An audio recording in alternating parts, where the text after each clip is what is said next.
ngi leen di gërëm bu baax yéen ñi topp Sans Frontières TV yéen ñi ñuy seetaan également ci Sénégal Info ñu ngi leen di ziar di leen dalal jàmm ci face à Fatou ma amaat tey mbégte bu rëy dalal ci Birame Khoudia Lo dootuñu leen ko présenté miin ngeen ko ci sunu ay jotaay secrétaire général adjoint bu parti Pastef la nekk également PCA bu maison de la presse ni ñu koy defee nag face à Fatou xam ngeen ne lépp lu lëmbee actualité dañu leen fiy tegal gan waxtaan ak moom ngir rek ngeen gën cee gindeeku Sénégal itam gën a xëy na xam askan wi je veux dire ci lan la ñu nekk ci lan également la ñu jëm monsieur Lo maa ngi lay nuyu di la dalal jàmm gërëm la ci wuy si waat bi.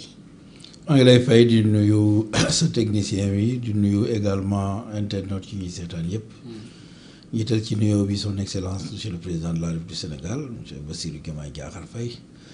di nuyu son premier ministre Ousmane Sonko président du parti Pastef di ko jaajëfal ci activités yi di ko massa coono également di nuyu sëñ Habib Sy Dabakh di suñu xarit suñu sëriñ nga xam ni véritablement dañu ànd ak moom bu yàgg ci ngor waaye di nuyu mboolem kilifa diine yi rawatina di ziar ci laylatul xadru murid bi nga xam ni fekk dañu Tuuba lépp luñ fa ñaan yàlla nangu ko def jàmm ci réew bi mais du ñu fàtte di nuyu également ñu nekk ci prison yi ñaanal yàlla ñu génn ñu nekk ci hôpitaux yi ñaanal yàlla ñu wér mais ñu nekk ci diaspora bi également ñu ngi leen di tatagal di leen nuyu di leen véritablement baal àq di leen baalu àq waaye di ñaan yàlla lépp lu ñuy wut foofu yàlla may leen que ñu mën a dellu seen njaboot yàlla def lépp lu nga xam ne wax nañ ko fi aussi mu doon njëriñ ci askan wi.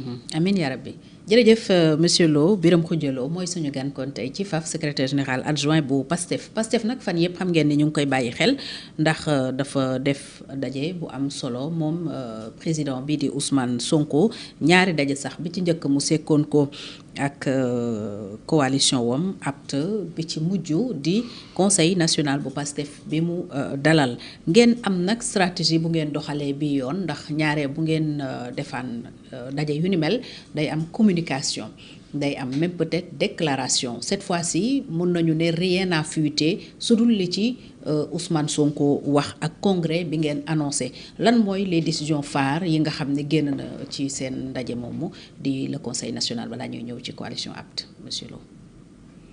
bon conseil national bi xam nga bi ñu sosee parti bi ba léegi am na ay jéego yu nga xam ne dañ ko waroon dox maanaam parti baa ngi dox véritablement ci réew mi instance de base yi ñu ngi fonctionner nous sommes structurés un peu partout mais dafa am jéego yu nga xam ni mënuñu ko woon teg alors bi ñu jëlee pouvoir bi la ñu soog a installé conseil national bi muy instance bu nga xam ni moo nekk ci kaw bureau politique bi conseil national boobu aussi d'après les textes dañu war a réunir ci bureau politique bi proposer congrès mais congrès bi ça doit être validé par le conseil national ñu soog a fixé date conseil national donc entre autres yooyu lañ fa waxtaane waxtaan nañ fa tuuti mbirum réew mi véritablement waxtaan nañ fa également suñu placement des cartes xool nan lañ ko war a jàppe bés bu ñu koy teg ci kanamu askan bi expliquer leen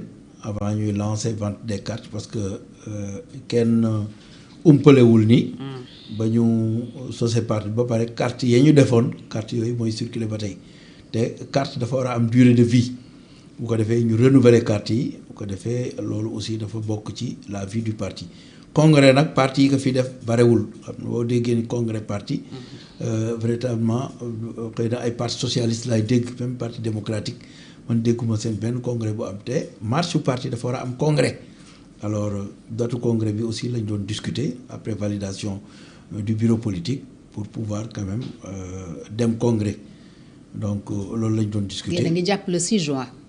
waaw le 6 juin parce que véritablement jàppoon nañu le 13 juin sax waaye compte tenu de coupe du monde bi nga xam ne dafa war a am je crois ak yeneen événement yi am daal véritablement je crois que loolu tax ñu delloosi ko.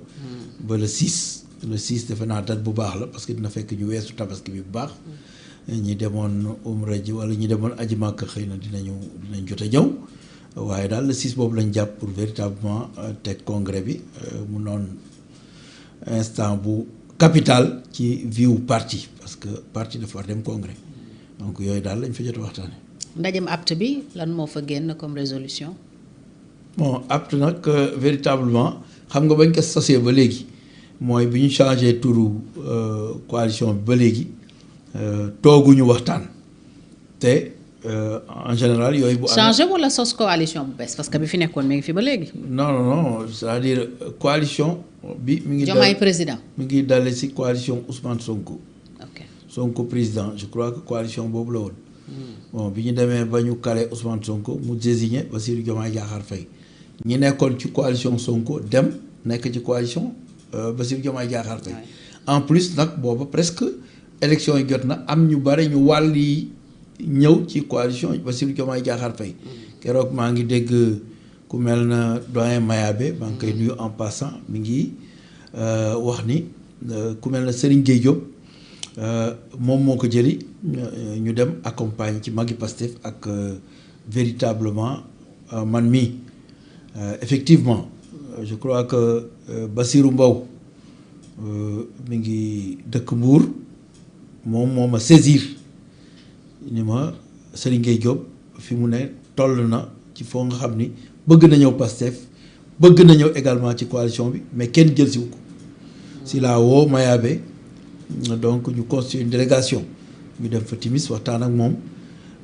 mu d'accord ni day fusionner finalement ak Pastef ñu ni que cérémonie de fusion wala fusion jotagul li ñuy wax daal mooy mën nga ñëw ci coalition bi yu ko defee si la nangu ñëw ci coalition bi ba léegi man nag à la différence de Mayabe maa ngi déggante ak Serigne Gueye Diop yow bu baax sama xarit la ñu ngi waxtaan bu baax parfois quand j'ai des choses à lui dire damay dem sax këram ñu toog waxtaan si loolu il a été très reconnaissant saa yu ma fa duggee dafa naan soxna si kii mooy Birame Khoudia Lo moo fi ñëwoon ànd ak magi Pastef te suñu xarit boobu bas boole woon ko ak ñun donc colère boobu mi ngi koy sàmm véritablement donc coalition boobu bi ñu ko tegee à la fin ñun ñëpp kenn amul woon jot dañu demoon presque sur le terrain am sat souci du bé maa ngi koy fàttaliku je l'ai saisi au téléphone maa ngi Pastef dem ak Cheikh Dieng ak ñu bare dañ ma doon wax sax ni Birame Khoudia yow véritablement li ñuy reproché Pastef yow bokkoo ci ndax yow fu ñu la soxloo nga ñëw parce que aw ma benn 10 pour jóg dem seeti leader waxtaan ak moom tënk ay principe ak valeur dem jébbal ko Sare Moustapha Sare wala Dianté ñu dem signer charte bi booba Bassirou mi ngi prison booba Ousmane Sonko mi ngi prison cérémonie yu bëri fekkee naa ko tamit seen siège bi Liberté 4 effectivement waaye tamit bul fàtte ni saa yu ma demee man ba taseeg leader ba mu nangu sa suba sa dinaa dem prison fekk fa Bassirou wax ka ni que diw ak diw ak diw ñëw nañu ci coalition bi léegi nag xëy na foofu dina am aussi opportunité pour saisir ñooñu waxtaan ak ñoom tamit. d'accord loolu tax ñaari wax yi mën na bañ a waroo. comme bi mu ne moo yónnee ci. voilà loolu aussi mën na bañ a waroo parce que donc bi ma ko waxee ni Serigne Ngom bi ñëw na mu ne alhamdulilah Birame Khoudia c'est très bien. et il a pris note. d'accord et je crois que peut-être mën na jël numéro de téléphone am woo ko aussi ñu waxtaan. d'accord parce que Serigne sax après il avait des difficultés pour ñëw ci coalition beeg yooyu daf ma doon woo parfois di ma sa gars yi daal vraiment da ngay waaru. ma ne ko non jàppal rek nous allons aller ensemble. alors donc yooyu yëpp dafa jaral di leeral. par rapport à la situation actuelle bi nga xam ni dem na ba am divergence d'opinion politique entre le président Ousmane Sonko président du parti. nga xam ni décision bu ñuy jël sa voix est prépondérante. c'est extrêmement important aujourd'hui mu teg ku mel na Aïda Mbodj ñu jàppoon ni parce que Aïda rappelé na keroog Aïda di véritablement maa ngi koy féliciter ci activités yi muy def. même coupe d'Afrique bi yóbbu nañ ko ba Bambey.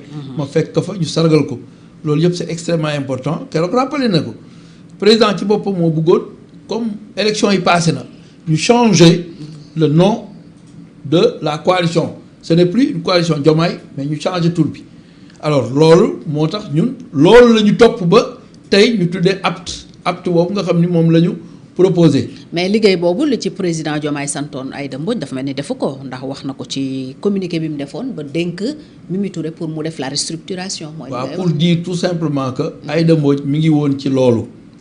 xëy na jéego yi yéex na waaye mi ngi woon quand même ci loolu. am na ay divergence yu mu wax yoo xam ne man yëguma ko parce que sama baat eggul foofu. mais li ma xam rek mooy même Pastef depuis lors ñaata yoon la ñu réunir ñaari yoon wala ñetti yoon en un an lu tax parce que le travail gouvernemental dañ fi fekk situation bu doy waar boo xam ni situation boobu dafay tax du ñu am jot presque pour toppatoo parti bi donc ñun ñu nekk ci bureau politique réclamé nañu ba tàyyi ay réunion mais président doon am jot parce que li gàllu ci ndoddam dafa bëri te véritablement il était en train de renégociation des contrats fexe ba def redressement économique plan yooyu yëpp du ciy liggéey donc amul woon jot carrément pour jëm ci parti donc ça se comprend. Pourquoi coalition bi peut-être mu yéex noonu donc malentendu am na tuuti foofu. ba ñu teg seen coalition. bi ñu tegee Mimi Touré ñun ñu ni Mimi Touré duñ jiite parce que véritablement si lañ def communiqué. alors divergence boobu rek moo am. alors aujourd'hui donc coalition bi am na ñu nga xam ne dañu ànd ak ñun nekk ci ñun am na ñu nga xam ne tamit ñu bare maa leen recevoir. dama koy wax ñu ngi ca coalition. apte fële. Diomaye président Diomaye président. d'accord am na ñu ma ci mën a citer ñoo xam ne véritablement am nañu ay relation lu ñu daa woon def ci production dañ ma koy yónnee parce qu'il s'intéressait à Pastef maa ngi nuyu en passant Alika de Linguère nekk un banquier bu nekk France je crois que am na lu bare. lu ma dox ci li nga xam ni véritablement lu baax la mu doon mu ñëw ci coalition pour ñu ànd war a ànd ak El Malick sax mu doon lu nga xam ni teewee naa ci lu bare baa ngi fàttaliku bi ñu waree recevoir El Malick nekkoon ci ay jafe-jafe ndax fu nekk ma nga fa te nit bu noo nekk fu nekk man mii la ñu woo ma ñëw fekk leen foofu recevoir leen donc loolu yëpp mu bokk ci defar tey kon am nañu opinion yi dem fële am na ñu ñëw fii loolu divergence politique la mais yooyaay nañu fexe ba bu mu am benn incidence sur n'est-ce pas la marche du gouvernement. C'est extrêmement important parce que gouvernement bi tamit boo xoolee doo xalaat ni am na ci influence parce que ñu ngi waxtaan ñu ngi def conseil des ministres ñu ngi déggoo ci ay décisions. ñu ngi jël ay résolutions véritablement ñu ngi dox jéego yu nga xam ni mi ngi gën a avancer le Sénégal sur le paiement de la dette principalement ak sur le coût de la vie. ñu wàññi gasoil wàññi essence bi wàññi gaz bi ba pare di jéem a def ay efforts ci. denrées de première nécessité yi loolu yëpp nekk lu nga xam ni ay jéego la yu nga xam ni véritablement ñun war nañ ko di tudd fu ñu toll. di ko vulgariser ba pare jël yeneen réalisation yu nga xam ni wala surfacturation yu ñu naan def ci yenn affaires yi nga xam ni ñun bi ñu ñëwee diminuer nañ ko au 10e loolu yëpp wax dëgg yàlla war nañ ci di communiquer te loolu mooy li nga xam ni moom la ñu diggaaleeg askan bi divergence d'opinion boobu. li ñu diggaaleeg askan bi moo ko ëpp fuuf c'est pourquoi chez Habib Sy sama xarit maa ngi koy gërëm di ko sant loolu tax mu ni Sénégal dafa nekk suñu kaw ñun ñëpp donc suñu réussir Bassirou moo réussir Ousmane Sonko moo réussir projet bi moo réussir c'est pourquoi aujourd'hui bu ñu gisee lenteur de la justice ak yenn yi nga xam ni véritablement askan wi dañ ñu koy bëgg reprocher ñun dañuy taxaw ni véritablement bëgg nañu justice def liggéeyam ci lu gaaw ndax le temps de la justice c'est pas le temps des hommes mais ñun dañuy jàpp sur le temps des hommes parce que ce sont les hommes qui nous ont mis là. C'est extrêmement important looloo tax ñuy wax ni Ousmane Sonko moom dafay veiller toujours au projet c'est-à-dire day fexe ba ñu bañ a wàcc projet bi. di dox ci ay jéego yu jëm ci jëmmal projet bi pour qu'en 2029 bu ñuy def bilan ñu taxaw ni lii lañ fi fekk waaye def nañ jéego yii te lañ leen digoon lii lañ ci def lii moo tax defuñu lële. bu ko defee loolu leer nañ noonu la ñu yore réew. yan résolution ngeen jël gannaaw ndaje mi apte amaloon muy Pastef ak ay alliés am. bon tout simplement dañu concentré wu sur l'essentiel.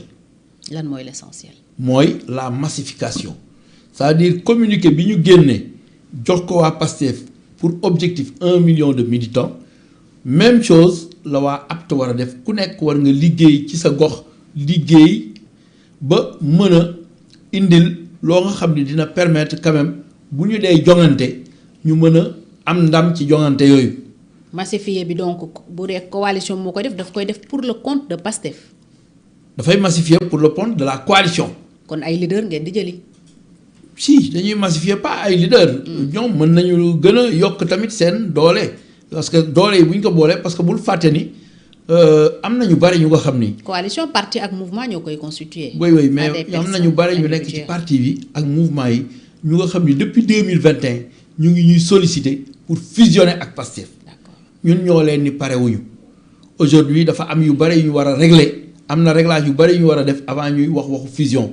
mais ñooñu ñu ngi taxaw toujours pour fusionner waxuma ñi nga xam ni dañuy rocceeku ni ñu ngi dañuy fusionner nga gis leen ñu taxaw ëllëg ñu taxaw feneen waxuma ñooñu mais am nañu dëggu ñoo nga xam ni ku mel na Aïda Mbodj ku mel na sëñ Habib Sy ku mel na Habib Sy donc leader PCA Sénélec ku mel na ñeneen ñu nga xam ñu ngi may sollicité am na ñu bari sax maa koy wax soxna Aïda Mbodj ñoo xam ni wax dëgg yàlla ñu ngi ci coalition bi mais feeñu ñu sax keroog ñëw foofu parce que man maa leen recevoir xam nga dama woyofal àddina yàgg nañ ma wax ne ma Biram il faut ñu dem signer charte bi man la waaye yow Jomaay xam na la looy signer ci charte yow kay Jomaay xam na ni yow si nga nekk ku mel na Mouhamed Yacine Diallo nga xam ni keroog je prends Bassirou Diomaye Diakhar Faye en témoin bi ñu demee prison il a offert immédiatement 5000 spécimens ba pare il a contribué à hauteur de presque 64 millions ma ni ñoom ñooñu nekk foofu ci coalition boobu di wax kan moo ci contribuer parce que loolu manque à gagner la parce que y avait une facture de 84 millions pour les affiches et les spécimens il nous a réduit à hauteur de 64 millions te loolu Chérif Diouf bi nga xam ne moom moo yore mbir yi mi ngi fi facture yaa ngi fi te kooku man maa ko indi yàgg naa ko présenté Ousmane Sonko nag ba Ousmane ni ko woon dugal fusionné mu xaw a hésité mais kooku dafa bëgg fusionné te tey signéwul charte bi mais mi ngi ci Pastef guddi ak bëccëg suba ak ngoon lu ñuy liggéey mi ngi ci bare nañu mel noonu ñoo xam ni teewuñu foofu keroog je crois qu'il faut régulariser tout ça c'est extrêmement important bare na également ma préciser ay maires yu bare man personnellement je les ai reçus Ousmane Sonko li mu ci recevoir xaw ma ñaata la bare na waaye man personnellement am na maire yu bare man Madieye Mbodj ak secrétariat général élargi bi nga xam ni vice président yi ci la ñu bokk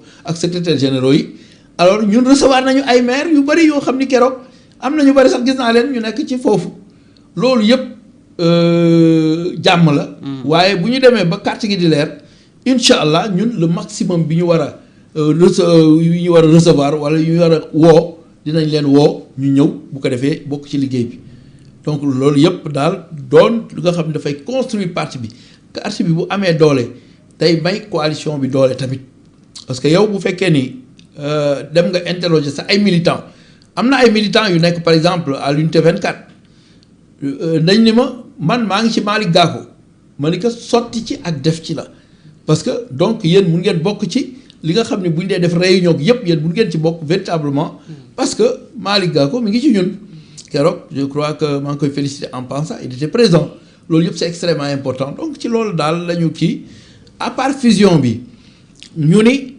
coalition boo mënul fusionner ak ñun nga def coalition comme ku mel na Cheikh Tidiane Dièye man ak moom yàgg nañu ci coalition jot na alors ñun bi ñu fusionné moom dafa ni jotagul pour mu fusionner waaye dafa bëgg ànd ak ñun ci coalition ba pare nag respecté ñu ba ñu jox ko sax pour mu dem jëli parrainage xam nga kooku am nañ ci moom confiance bu baax ñoom Déthié Fall ñu nga fa ñoo xam ni am nañ ci bëgg fusionner alors bu fekkee ni fusionné woo bokkoo coalition mën nañu dem ak yow tamit alliance c'est-à-dire bilatéral ñun ak yow bu ko defee alliance boobu bu ñu dee dem élection aussi mën nañ seet nan la ñuy àndee loolu yëpp moo wane ni Pastef dafa doon parti bu ubbeeku parti boo xam ni véritablement dafa taxaw ngir teg un très grand parti boo xam ni duñ ko mos a gis ci Afrique parce que wax nañu ko parti dafay am toutes les compétences parti dafay mën a gouverner seul parti dafay mën a gagner seul te am na résolution yu nga xam ni véritablement je crois que gouvernement mi ngi si doon liggéey sous la houlette du président de la République sur la rationalisation des partis politiques le fonctionnement des partis politiques nga xam ni da nga war a wàccoog yi nga xam ni ay obligation la ay devoir la nga xam ni ñu bari duñ wàcceeg loolu parti politique dafa war a dem congrès parti politique dafa war a véritablement am ay cotisation yu nga xam ni mooy jëmmal xaalis bi nga xam ni moom lay yóbbu campagne mais du ñu jël xaalis boo xam c'est incontrôlé kenn xamul fu mu jógee ñu dugal ko ci campagne yooyu yëpp doon na lu nga xam ni gouvernement bi mi ngi ci liggéey te buñ ko tegee je crois que Pastef moom bokk na ci parti yi gën a conformé wu à la réglementation boobu donc defe naa bu ñu àggee ci loolu parti politique yu bare yaakaar naa ni wax dëgg yàlla bu ñu mënul taxawal parti dinañu dem bokk feneen bu ko defee doole ji bare. D'accord alors lii xew c'est un secret de polichinelle que ñu ne c'est en réaction ak assemblée générale coalition Diomaye président bi am keroog parce que apte annoncé nañ ko baag léegi dara xewul mais coalition Diomaye keroog samedi bële ba mu defee assemblée générale président Bassirou Diomaye Faye dem teewee ko lañ fa wax yëpp ñu wax ko fa jàpp nañu ne ci ngeen def yéen tam seen ndajeb apte pour xëy na taxaw jàkkaarloo ak ñoom est-ce que am na directive yu génn jëm ci doxalinu coalition Diomaye président wala seen allié yooyee beru ak njiitu réew mi. Bon, d'abord, je précise que ce n'est pas une réaction par rapport à li nga xam ni ñële dañu def ñun ñu def pour tontu leen déedéet. weesu nañu di tontonte weesu nañu di dàggasante. ñële suñu ay nawle lañu. am nañu lu ñuy doxal président de la République nga xam ne ñun ñoo ko fi teg wax dëgg yàlla moom bokk na foofu jàpp ni dafa war a njaboote. kon ñun amuñu benn lu ñuy dàggasante wala wuñuy wujjante ak ñoom dafa fekk ni wax nga ko coalition apte bañ ko tegee vraiment yàgg na te boobu ba léegi daf ñu ay jéego dañ doon jël ay date bu ñu jëlee date mu correspondre à ce que premier ministre di voyager ñu jëlaat date mu correspondre à ce que par exemple am événement bu am Sénégal wala yu mel noonu comme ni ñuy dàq gis nga congrès bi ni ñu ko yàgg a préparé di ko dàq parce que toujours keroog Ousmane Sonko dafa ne ma kay moom kenn du ko dàq ngeen dem feneen ñiy dem Makka ak ñi dem ñëpp fu ñuy dem du tee lii moom parce que toujours am na événement buy am boo xam ni boo ko toppee doo def congrès mukk c'est la même chose que ñu bëggoon def réunion ak waa APT maanaam coalition bi nga xam ne ay Mbodj moo nekk ci bopp bi jiite ko Ousmane Sonko tekk fa kooku véritablement dañ ko doon dàq ba bii yoon nag bi ñu ko bëggee def sax am nañu xalaate noonu ñu ni est-ce que du ñu xalaat ni dañuy tontu.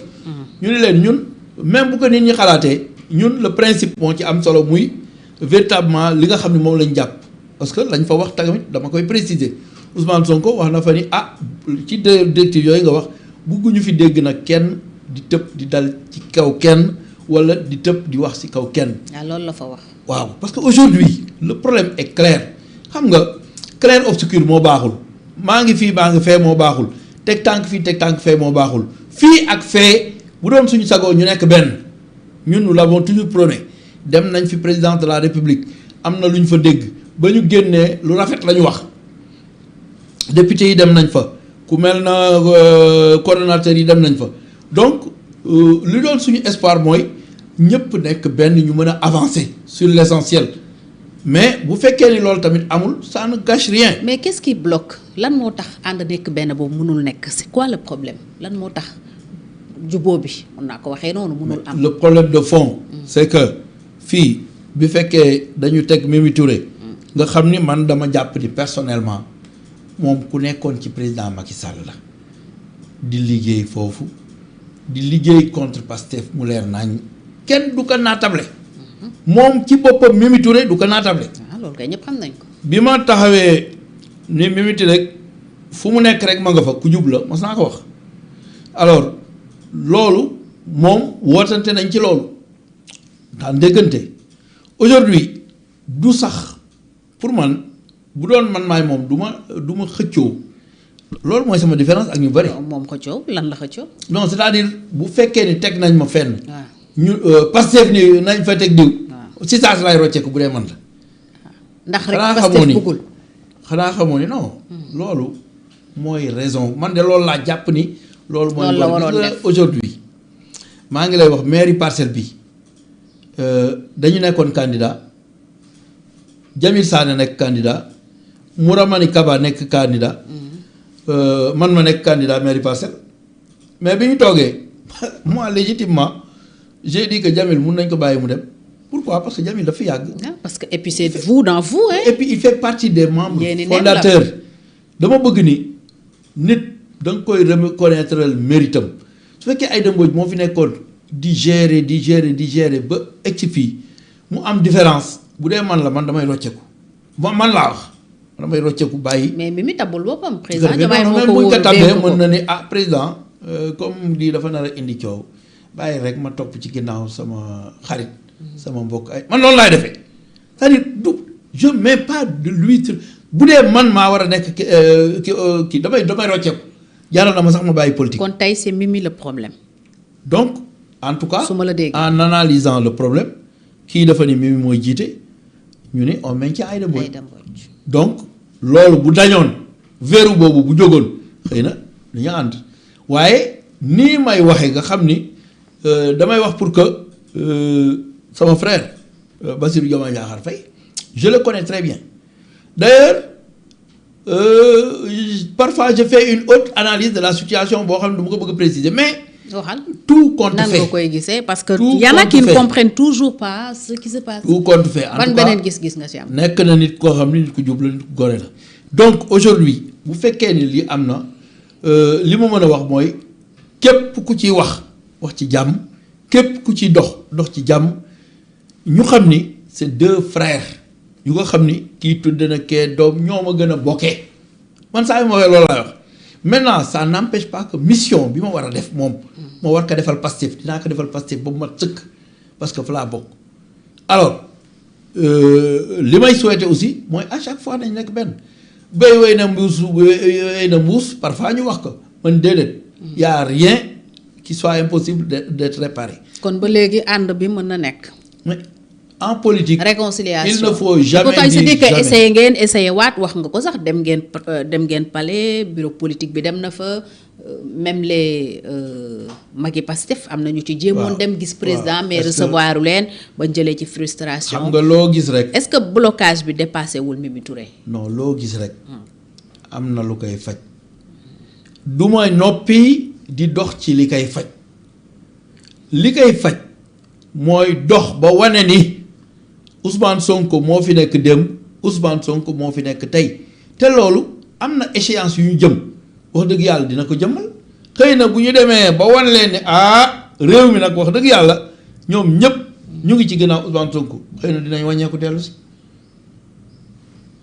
tout compte fait loolu rek la parce que tere mu taw aussi bàyyil mu gis ñun wax nañu ni Ousmane Sonko mooy président parti bi mooy kilifa Bassirou Diomaye Faye bu fekkee dafa bokk ci parti bi te moom nee na mi ngi ci parti bi il reçoit les instances du parti parfois au palais donc bu ñu demee ba ci kanam bu fekkee ni ñoom dañu nar a jël initiative dem législative fële nu mu tëdd municipal local alors ñun bu ñu demee local bu ñu local yi départagé favorable largement li nga xam ne maa ngi koy dox guddeeg bëccëg suba ak ngoon ci Pastef alors les gens vont revenir à la raison j'espère parce que man nag lu ma bëgg yëpp mooy jàmm xam nga nit loo yéene sa bopp rek yéene ko sa morom c'est extrêmement important. alors ban beneen gis-gis yow nga am ci situation bi. non y a aucune situation amul benn gis-gis amul benn gis-gis boo xam ni en tout cas je sais que ñaari gor la alors comme ñaari gor la nag gor yi nañ ci maandu c'est extrêmement important foofu rek laa mën a yem. ñëwu Mimi Touré ak Abdourahmane Diouf ci coalition Diomaye président yow sa loxo daf ci dugg. Abdourahmane Diouf Mimi Touré j'ai toujours clamé avant mu nekk bi mu manifester rek laa ni ku jub la fu mu nekk rek fa lay nekk c'est-à-dire du nekk fii nekk fee ça je l'ai toujours dit bon je l'appelais dañ doon waxtaan alors nit ku baax la Abdourahmane Diouf j'ai toujours dit ñëwam je suis pas d'accord.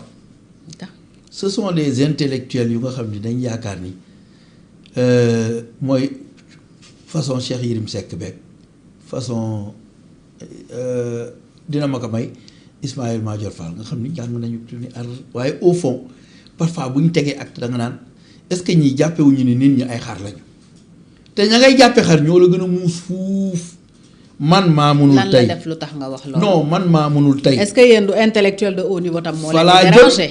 falaa jëm c'est-à-dire man maa munul tey c'est-à-dire foofu xam nga man jàngalekat la xam nga jàngalekat bu def 30 ans ci éducation dafay xam le système éducatif ni muy formater nit ak li nga xam ni moom lay def ci bopp bi l'université en général yooyu yëpp xam nañ ko on a fait les études donc dafa am loo xam ni souvent daf lay déraciner da lay dindi ci sa ay principes ak ay valeurs ancestrales yi nga xam ni dañ ko war a sauvegarder garder ko c'est en cela que je dis que man Birame Khoudia man mënuma tey jaral na ma bàyyi politique. ay mënuma tey xas la ba nga ràpp ëllëg ba ñëw ànd ak yow je vais pas le faire. pourtant yéen Mimi non lu ne wax ngeen ko fi Mimi. te tey yéen a ngi ànd ak laa la wax. te même sur Mimi dafa mel ni yow bokkoo gis-gis ak sa président Ousmane Sonko ndax moom tey effectivement moom dafa jàpp ne Mimi mooy problème bi. mais j'ai dit ici que Mimi mooy problème bi. waaw mais yow li nga seede nii ci Mimi léegi bokkoo ci gis-gis ak sa njiit. non ci bokk gis-gis actuellement. ñun bi ñu koy recevoir ku baax la ku jub la. bien bi ñu koy recevoir loolu la ñu wax dama ni fu mu nekk ma nga fa dëggu na. ok loolu bokkul ak jub ak baax fa tey bokkul.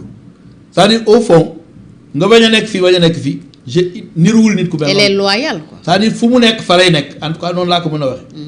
am na ñoo xam ne mën nañ cuub pii cuub fee loolu laa wax du ko def. ok ba mu jógee ci mag yi jógee na ci mag yi. ragalul féete. bu bokkee ci kii de bokk ci kaw bu ca bokkul bokku ca. loolu mu xamal nag. nit ki aussi seedeel que li nga xam ne mooy dëgg. c'est tout simplement ça. du ma ko tàgg parce que léegi wax naa la ni la bu ma nekkoon place am je ne serais pas à l'origine de ce problème là. mais est-ce que Mimi mooy problème bi. loolu je réitère la question donc li ma doon ñëw. Mimi rek du problème bi. li ma doon ñëw loolu xam nañ ko. mooy loolu c'est-à-dire valeur ancestrale yi nanguwul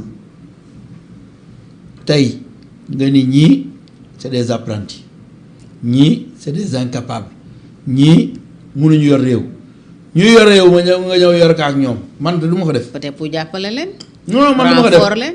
déet du ma ko def man loolu fa ma nekk fa laa nekk du ma taxaw aussi ñëw ni nit diw kii kat waaye moo violé c'est-à-dire am na yoo xam ni dañ koy tegaat mais sa njaboot sax bu ñu koy seetaan baaxul mais sa papa moom ñu lu weexul ah mais c'est extrêmement important ñu moytu loolu parce que aussi on doit vivre pour nous mais on doit vivre pour nos enfants on doit vivre également pour nos arrière-petits-fils bu ko defee ñu ni sama papa ko am fula la woon loolu sax la loolu ñun moo ñu gënal ay milliards.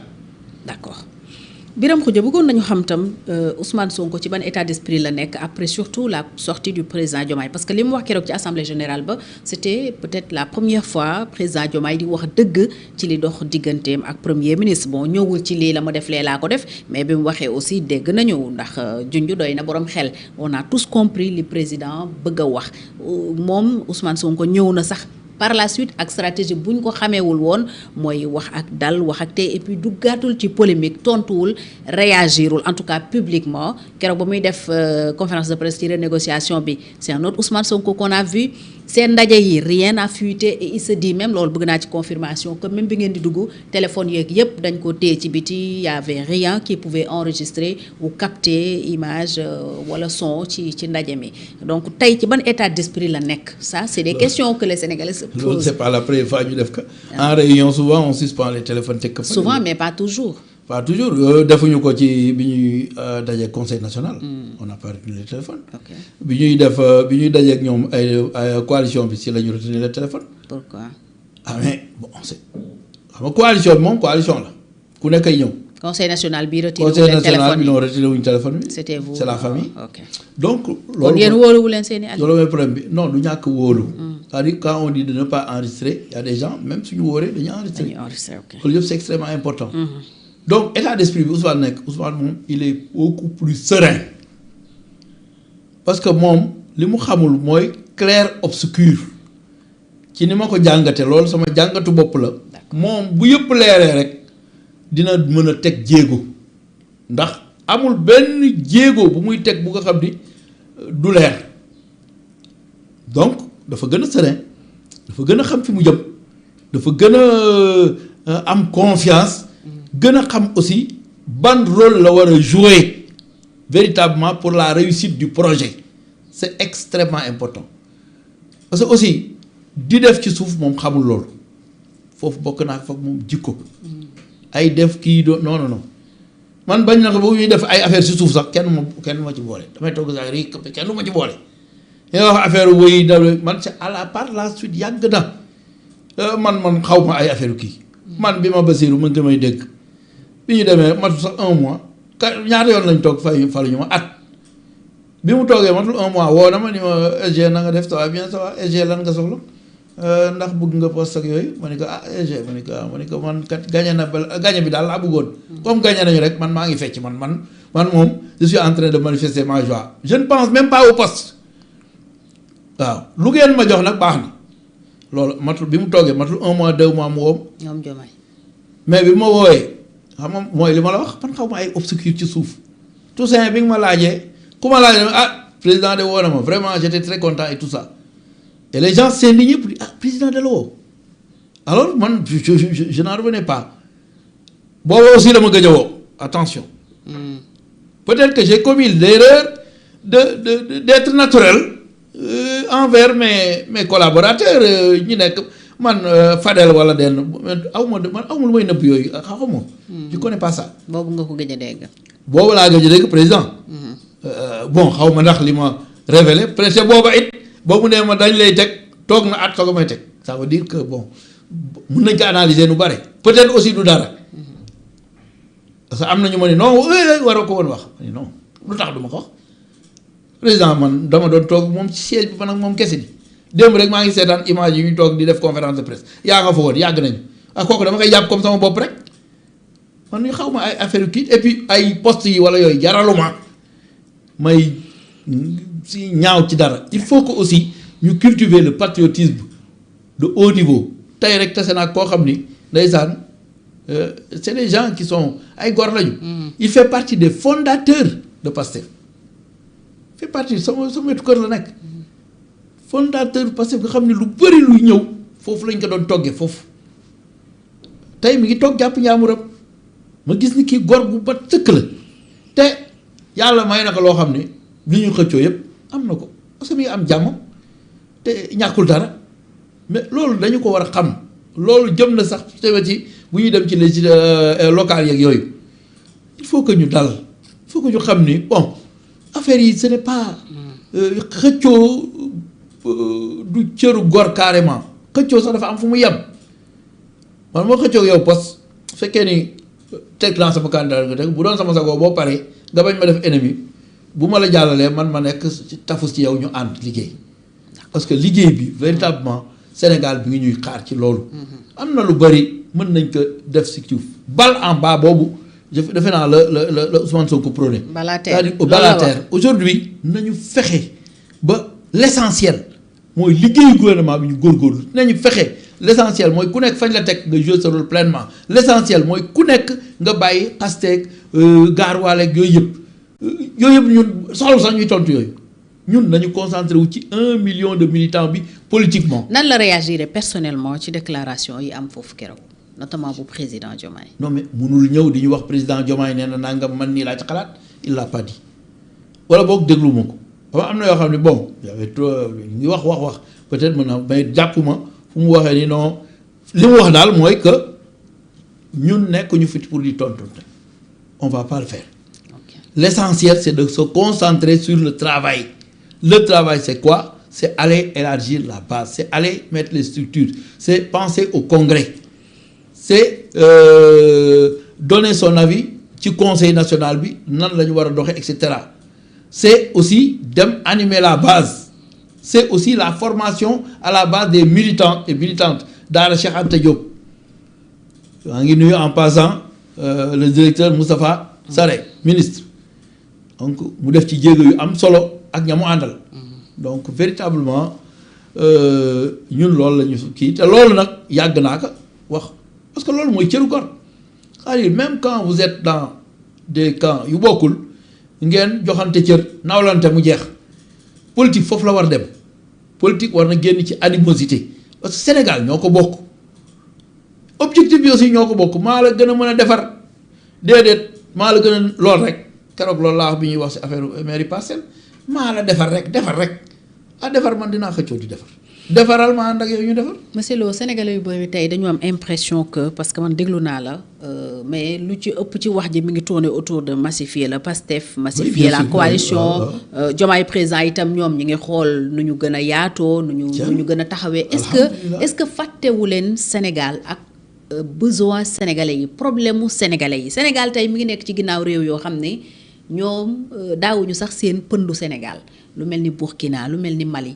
nekkoon de loin derrière nous tey ñooñu ci classement croissance économique 2026 yi ñooñu jiitu ñun nous sommes le dernier ci tableau bi nga xam ne moom moo mujjee génn fan yi muy classement bu Banque mondiale agence Ecofin fësal ko ci moment boobu ci contexte boobu yéen ñi jiite réew mi ci ngeen nekkee di xeexu politique sénégalais yi di dund situation yu méttee métti est-ce que fàttewu leen jafe-jafe yi askan bi nekkee concentré wu yéen ci seen ay mbiri politique. ku fàtte jafe-jafe askan bi doo wàññi gasoil ku fàtte jafe-jafe askan bi doo wàññi essence ku fàtte jafe-jafe askan bi doo wàññi gaz ku fàtte jafe-jafe askan bi doo essayer wàññi les denrées de première nécessité xalaat askan wi moo tax ñu def loolu benn ku fàtte jafe-jafe askan wi doo jël enseignants yi recruter loo xam ni lu bëri la ba pare ñi nekkoon ci situation yu nga xam ne c'est des situations précaires et révocables ñu jël leen réhabiliter leen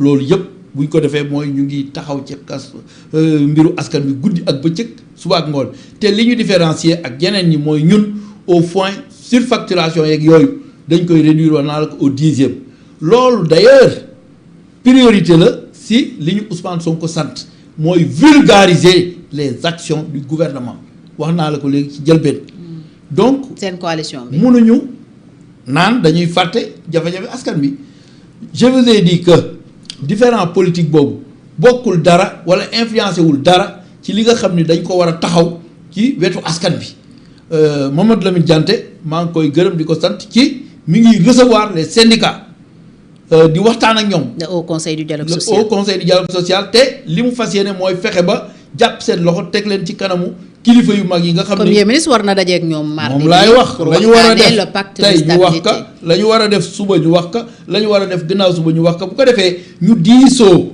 ndax Anticiper. diisoo mooy tax ñu mën a am stabilité sociale loolu ñu ngi leen ci gërëm di leen sant kon fàttewuñu kii bi d'ailleurs dañu fàtte parti bi fàtte coalition bi ba boobu ba léegi def nañu 2 ans defe naa 2 réunions lañ def wala 3 dañu fàtte coalition bi ba c'est la première fois que ñu tase quoi apte kon kay ñun réew mi ak liggéeyu réew mi ak taxaw ci jafe-jafe askan wi moo tax Ousmane Sonko mosta ama jot pour ñëw kon loolu c'est le contraire aujourd'hui nous sommes au chevet des citoyens sénégalais. alors fàttewu leen li nga fi wax li noonu wóor te wóor mooy situation boobu kat nii ñuy liggéeyee nii ñuy sakkanale nii ñuy fexee ba toog muy dox jóge fii nii ñuy jubal jubbante bu fekkoon ni président Macky Sall noonu la def depuis 2012 kon tey lii ñuy dund duñ ko dund donc lii ñuy dund dafa am fu mu jógee lii ñuy dund dafa jóge ci dette cachée bi te dunduñu li Mozambique dundoon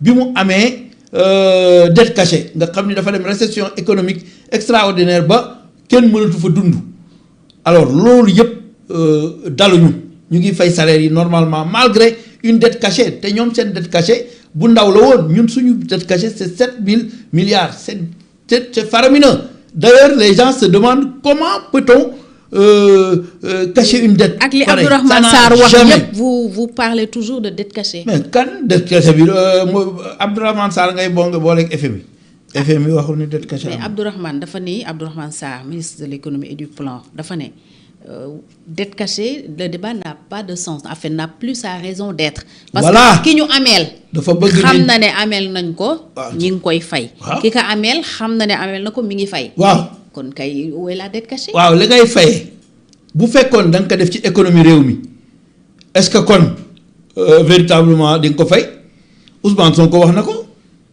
lii ñuy fay ci dette munoon na dem ci énergie bi munoon na dem ci dund yi munoon na dem ci satisfaction des besoins des travailleurs munoon na dem ci amélioration de la qualité de la vie bu fekkee ni yow bitig ba nga war a togg ginaar maanaam wala xar bis wi nga yore dette boo xam ni finalement soo bi ngay mujj togg nga ni dette boobu am na incidence dette boobu moo tax ñuy dund li ñuy dund dette boobu ak am jomu fay ka ndax mënoon nañ taxaw ni comme lebuñu ko duñ ko fay mais dañu basé si parce que y a des présidents qui l'ont fait dette bi lebuñu ko duñ ko fay wala dette bi dañu seet na lu ñu def ñun dañu fexe ba ni comme suñu gouvernement moo ko leboon suite bi dañu on va supporter les charges defe naa. l'État c'est une continuité. defe naa loolu moo tax tey Sénégalais yi dund li ñuy dund te Sénégalais yi kat comprendre nañu loolu bu baax parce que lii tey ñuy dund bu fekkoon ni beneen gouvernement bu jubul la kon tey nit ñi du ñu réagir ni ñu réagir mais ñu ngi ni tekk di ñu seetaan xam ni fii ñu jëm fu baax la may dugg ci ay discussion yu bare parce que man nitu nit ñi laa toujours maa ngi ci nit ñi di waxtaan ñu may wax ni yéen de wax dëgg yàlla jàmbaar ngeen parce que gis nañu yu bari yoo xam ni yéen a ngi koy rectifier te bu continuer nii dëkk bi day neex. est-ce que du li tax dëkk bi metti mooy investisseurs yi ñëwuñu FMI ñëwul. FMI déjà su ñëwul. te loolu déclaration bi moo ko waral parce que. Jeune Afrique may ñëw Jeune Afrique non buñ ko déclaré wul. bul ma wax Jeune Afrique. lu tax du ma la wax Jeune Afrique. bul ma wax Jeune Afrique. wax nañu ne bi premier ministre di bëgg a def déclaration bi Cheikh Diba même n'était pas d'accord Cheikh Diba était le directeur de la programmation budgétaire sous Macky Sall. c'est un technicien. technicien bi mën na ni déet bul wax nañ ko garder. parce que xam na li wax ji nar a yàq. mais ki nga xam ni moom dëgg ka tax a jóg dëgg guy yàq dëgg guy defar boo gën fen bu yàq aujourd'hui dañu taxaw. wax dëgg nga wax ji de wala fooxul lool de. mais dëgg buy defar laa fen buy defar moo gën dëgg buy yàq. man maa wax léegi dëgg buy defar daa ko loolu sa wax la yow fen bu yàq. d'accord. dans le contexte pareil parce que loo gis rek da koy placer ci contexte. mais fii déclaration bi lan la defar lan la déclaration bi defar. mais dafa defar image Sénégal ñu wadde ni ñii fi nekkoon lii la ñu nekke woon ñu wax ko Sénégalais yi ñu dégg que comme ça wat gaal ak yëgoo parce que ki nga xam ni yow da nga koy gouverner mu dénk la réew waroo ko wax lu dul dëgg da nga ko war a wax dëgg mu mën a supporter dëgg ga mais boo ko waxul tey bu fekkoon ne egsi waxaluñu dara lii dal ñu tey.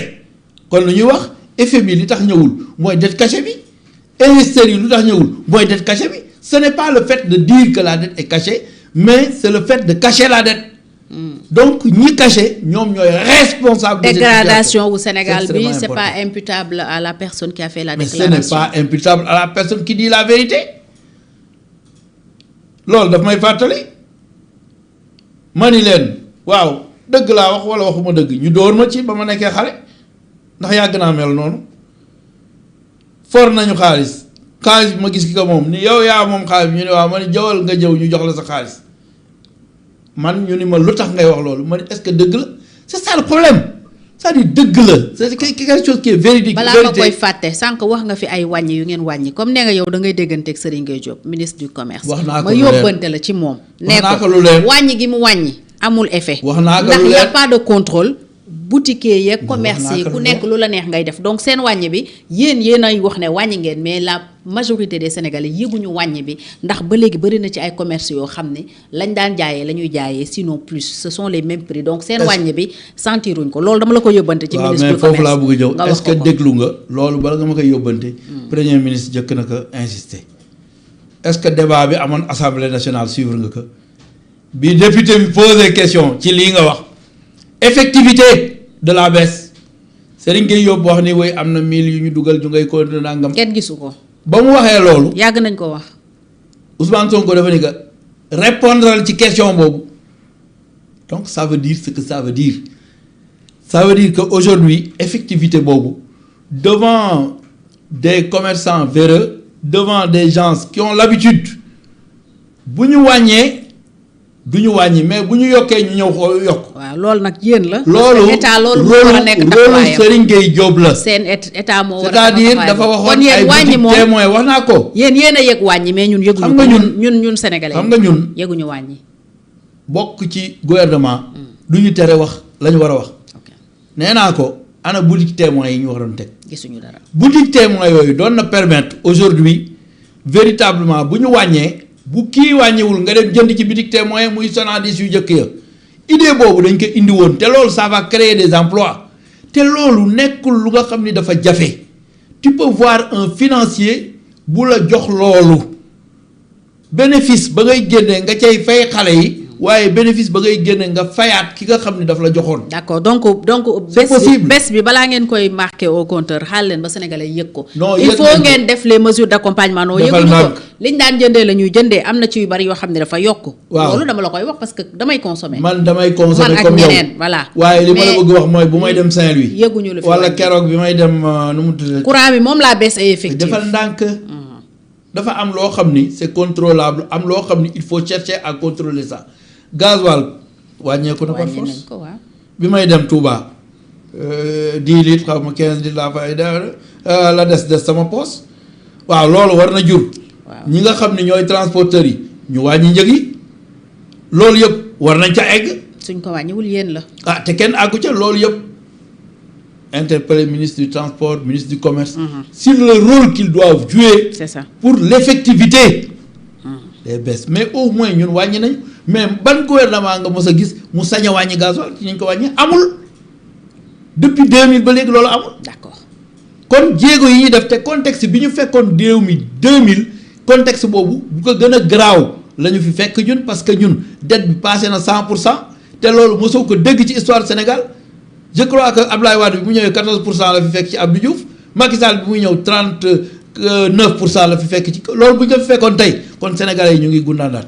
man maa la ko wax. alors sànq wax nga ne fàttewu leen sénégalais yi et que activité politique yi ngeen nekk yàqul dara ci liggéey bi ngeen war a liggéey réew mi mais monsieur Lo est-ce que tam li ñu jàppee dualité pour ne pas dire crise nekkul lu mën a freiner investisseurs yi ndax Sénégal xam nga ne atome bi gënoon a rëy c'était sa stabilité tey ñu bëri ñu ngi tiit bu ñu xëyoon Sonko Diomaye dàq Sonko lan mooy xew dégg nañ fi sax ku wax ni ku pare pour joxe sa bakkan na nga ko def ba yoon daan na ko juróom-benn weer yoo xam ne du ko tëdd mu ànd ak yéen ñeneen ak ñeneen di tenir yeneen discours est-ce que kaddu yu mel noonu investisseur bu koy dégg di nga ñemee ñëw jël sa alal di ko dugal ci réew moomu nga xam ne surtout mi ngi ci 2 années préélectorales ndax ñu ngi ci 2026 jëm 2027 local bu ñu jógee 2027 2028 année préélectorale la ndax après 2027 2028 ñu ngi jëm ci élection présidentielle 2029 est-ce que crise bi bokkul ci liy freiner réew mi. au plan économique il faut jamais déplacer le débat.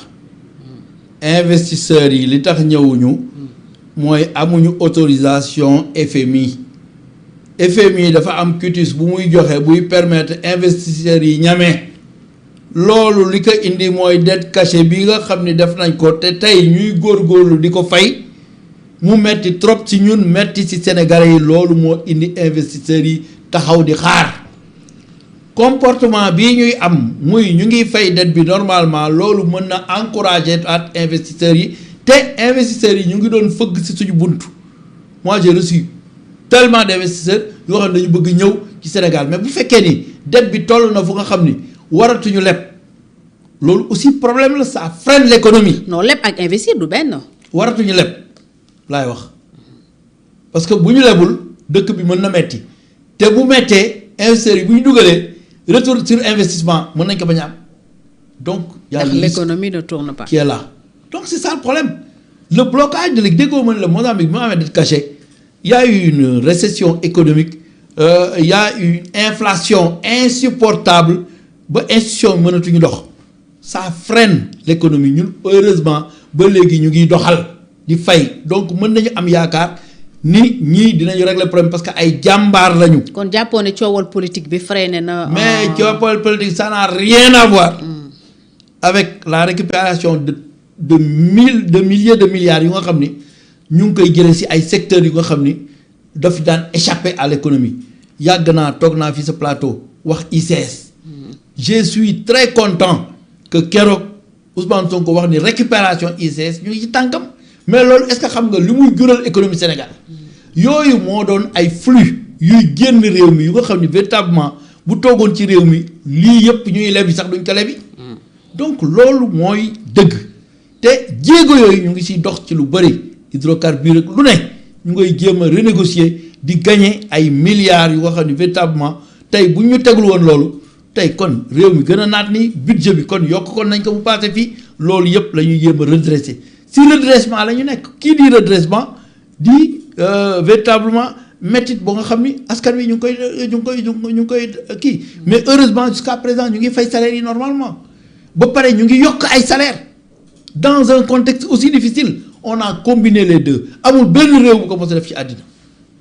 alors loolu tax ñu ngi leen di gërëm di leen sant di wax Sénégalais yi il faut ñu xam loolu yëpp il faut pas que ñuy déglu ñuy jaxase mbir yi il faut pas que ñuy déglu ñi nga xam ni c'est des agents de mauvaise augure ñi nga xam ne dañ leen génn ci état bi aujourd'hui arme bi ñu am mooy naan ñii baaxuñu te ñii kat du ñu sàcc te yéen a ngi doon sàcc ñii du ñu wor te yéen a ngi doon wor ñii du ñu surfacturé yéen a ngi doon surfacturé ñii du ñu def ay commission yu extravagant yéen a ngi ko doon def tey mi ngi fay à chaque fois keroog ministre Mabouba Diagne li mu wax leer na yooyu yëpp c'est des choses qui auraient pu ne pas être faites bu fekkoon ni Macky gouverne normalement c'était la malgouvernance nous sommes dans la bonne gouvernance alors Birame Khoudia dafa mel ni xeex bi ba tey mu ngi wéy parce que foog nañu ci weewu bay ne Ousmane Sonko dafa proposer une loi pour que ñu fexe président bañ a mën a dissoudre assemblée nationale ñaari yoon ci benn mandat bu ko naree def une deuxième fois dafay mettre en jeu son mandat. loolu weewu bay waxul dëgg. waxul dëgg. loolu analyse la boo xam ne man mi mën naa ko def yow mën nga ko def. loolu Ousmane Sonko waxu ko. non dama ni analyse la boo xam ne Ousmane Sonko mën na ko def yow mën nga ko def man mën naa ko def. man damaa posé question dama ne Ousmane Sonko wax na. loolu léegi loolu attends ma expliqué la yow bu fekkee ni da nga toog mandat nga tas assemblée nationale mu am 2 ans nga tasaat assemblée nationale soo tasee assemblée nationale da ngay toog assemblée nationale du am lan ngay def doo dem élection waxal. ah dañu war a def boo demee élection nga perte élection yi maanaam ñi nga xam ni dañu nekkoon assemblée nationale lu ko ëpp nekkaat assemblée nationale soo amee jom am fulla am fayda nooy def da nga naan le peuple m'a désavoué peuple bi bu la désavoué est-ce que doo rendre sa démission foofu laa waxee. kan moo wax loolu. non kenn waxu ko. j'ai fait l'analyse. Ousmane Sonko waxu ko. non yow da nga ni Ousmane Sonko dafay préparer une loi. daf ko proposer. déedéet. c'est totalement faux. annoncer une proposition de loi. c'est faux. c'est archi faux maa nga woon toog lii ma analyser nii dama ne la Ousmane Sonko mën na ko analyser Aïda Mbodj mën na ko analyser. lii wax ngeen ko ca ndaje ma wax ngeen ko ca ndaje ma waxuñu ko ca ndaje ma. waxuñu dara ca ndaje ma li ma la bëgg wax mooy analyse yooyu ku nekk mën na ko def te analyse bi ma def ñi ñuy seetaan xam nañ ni lii ma wax am na maanaam Birame Khoudia Lo tey jël pouvoir bi daal di tas assemblée nationale mu ni dafa bëgg am majorité peuple bi jox ko majorité. mu dem ba ci yàgg mu tasaat assemblée nationale ndaxte assemblée bi arrangé wu ko ñi nga xam ne assemblée boobu ñoo fa ëpp bu fekkee ne dem nañu élection peuple bi joxaat ñooñu bopp mooy moom dafa dugg dans l'illégitimité te bu ca duggee mun na démissionner loolu laa wax bu ko neexee nag mu toog ni du démissionner mais loolu c'est mettre ton mandat en jeu loolu élection anticipée la dama ni man bu fekkee ne maay président de la République wala maay keneen du ma jël risque boobu te président kat defe naa loolu mi ngi sama portable ba tey bi ma ko proposé ni que président nañu boole assemblée ak législative locale yëpp ñu boole ko. couplé lépp bu ko defee élection ñu toog 5 ans soo def élection fa ne ma Birame ñii peuple bee leen fal te mandat la ñu am ñu nu ñu fale ñun lañ leen fale kon nañu respecté seen mandat. loolu président man wax dama ko. Diomaye Bassirou Diomaye Faye man du ma wax lu dul dëgg Diomaye xam na mu baax baax baax waaw. bëri na ay député Pastef yu jàpp ni président Diomaye mun na tas assemblée nationale. su amee 2 ans ñoom. bañ jógee ca ndogu ba ñoom liñ dégg ba tax ñu. ku mel na président Diomaye Faye xam nga am na prérogative bi mais man yaakaaruma muy tas assemblée nationale ci ni ma ko xamee man léegi joxal naa la seede boo xam ni man sama volonté moo doon bi ñu ñëwee ba ñuy def élection législative ñu jël local boole ko ci. dafa ni moom SG loolu. lu tax du ko tas te mu tasoon assemblée une première fois bu doon respecter mandat pour respecter mandat kay mu respecté woon mandat wu député yi mu fi fekk parce que ñooñ tam dañ leen fal niñ ko falee di. oui mais jox na ma yeneen raison aussi. c'est extrêmement important mënuñu wax lépp. parce que boobu rek majorité composition assemblée bi arrangé. mais non ce n'est pas ça. premier ministre waroon def déclaration de politique générale xam ne bu demoon majorité benn bokk yaakaar la fay fekk. xam nga.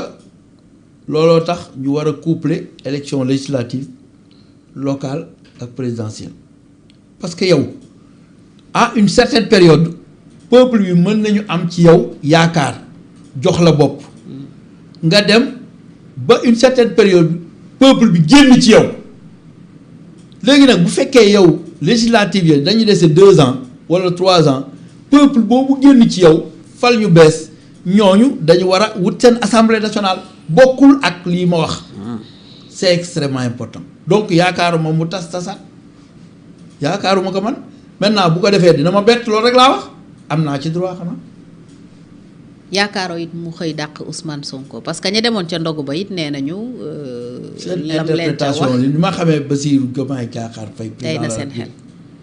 te man jege woon naa ko yàgg nañ liggéey am na ay temps bu ñuy recevoir ñun rek ñooy ñëw parce que ñëpp dañuy toog seen kër man ak moom kese recevoir nañ beaucoup de délégation ni ma ko xamee nekkul kuy xëy suba di def loolu. du xëy suba mukk. dàq Ousmane Sonko ndax lan. jamais foo ko teg. non c'est tout simplement parce que c'est Ousmane Sonko qui l'a désigné ba ñu fa c'est clair net et précis yow tamit am na loo xam ne ça saute à l'œil nu premièrement deuxièmement Ousmane Sonko mi ngi def liggéey bu am solo ci bopp gouvernement bi mi ngi reyante guddeeg bëccëg talul sax parti ndax gouvernement bi léegi la soogaa dem sax di wax ak parti bi mais toog nañ lu yàgg di réclamer réunion bureau politique mënuñu ko am ku mel noonu moom xam na importance bi ak contexte bi ñu économique bi ñu toll. di ci dàq ay premier ministre loolu bu ma doon président Bassirou Diomaye Diakhar Faye du ma ko def te wóor na ma ni moom du ko def ci ni ma ko xamee bu ko defee dina ma bett alhamdulilah. seen diggante ñoom ñaar loo ci xam. doomi ndey. ci coow li man waxuma doomi ndey waxuma doomi ndey. waaw jafe-jafe bi ndax dafa ub bopp sénégalais yi Birame Khoudia. jafe-jafe bi bu doon ub bopp sénégalais yi. te keroog président Diomaye sànni na ay xeer. dama ni. jafe-jafe yi nu mu doon tubé ubbe bopp Sénégal yi mooy yëf yi di yokku mu am influence directe kii naan defuma lii kii naan defuma lee mais terewul ñu ngi ànd ci gouvernement bi am na lu bare bu ñu ko liggéeyee primature ba pare c'est sous la supervision ou sous le contrôle ou bien ci ndigalu président lañ koy def te bu ñu paree dañ koy jébbal président loolu kay ñu ngi liggéey normalement. loi yi ñu war a jël ci affaire mu tuddati affaire parti politique yeeg ku mel na conseil constitutionnel ñu war a dem cour constitutionnelle rek li ñu war a réforme du code yooyu yëpp réflexion yooyu yëpp mais liggéey bi primature la jaar mais bu demee jébal nañ koy jébal président jégal ko assemblée nationale. en parlant de réforme du code électoral est-ce vrai que yéen a ngi préparé benn modification boo xam ni c'est pour réformer les articles L29 et L30 yi taxoon Ousmane Sonko bokkul woon. mais bien sûr lu mel noonu véritablement je crois que bokk na ci réforme globale bi ñu war def rek pàcc la kon réforme bi ab pàcc la ci yow yaa ngi confirmer li gars yi di ragal di mooy réforme bi daal li ngeen bëgg mooy remettre Ousmane Sonko dans la course. mais Ousmane Sonko génnul ci course bi. éligibilité am. mais dafa am ay articles yoo xam ni peuple bi sax bugg ko ñun fu ñu génn ñu ni waaye yéen loi yooyu nga xam ni dañ ko def du ngeen ko dindi sànni ca xaj. man dama ni woon bu ma toogee assemblée nationale proposition de loi laay def 100 jours yi balaa kii ma def proposition de loi. par rapport à ça ñu dindi article yu nga xam ni c'était des articles armes. nga xam ni dañ koy jël di ko xeexee ay nit. loolu peuple bi bugg ko peuple bi dem na à l'encontre de ça avant ñuy dem élection peuple bi weddi na ki ka doon def wala ki doon kale président Ousmane Sonko pour mu nekk candidat peuple da ko weddi dafa nekk nekkoo ci dëgg nekkoo ci yoon diffamation amul. nit ki da ngeen koy wut di ko gund xataal président Bassirou Diomaye Diakhar Faye mii taxaw na ba taay wax loolu def na déclaration wane ni Ousmane Sonko la bëgg fal te dina ko fal te pour man ba loolu ba léegi waru ci génn te du ci génn.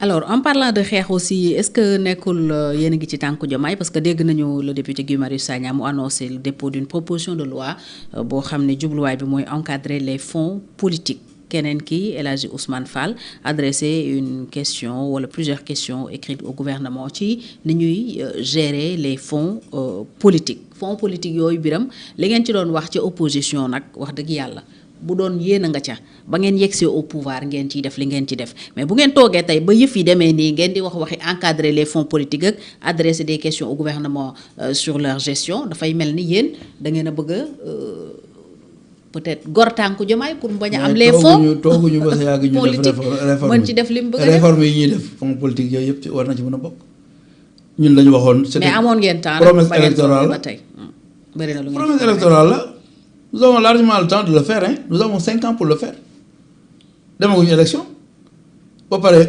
fonds politique yooyu peut-être que utilisation yi ñuy def ci élection ak yooyu xëy na loolu la ñu xaw a kii te loolu c'était une promesse électorale aujourd'hui bu ko Guy Marius Sagna proposé c'est une très bonne chose Sénégalais yi ñu ngi réclamer loolu. visé wu leen ci kenn.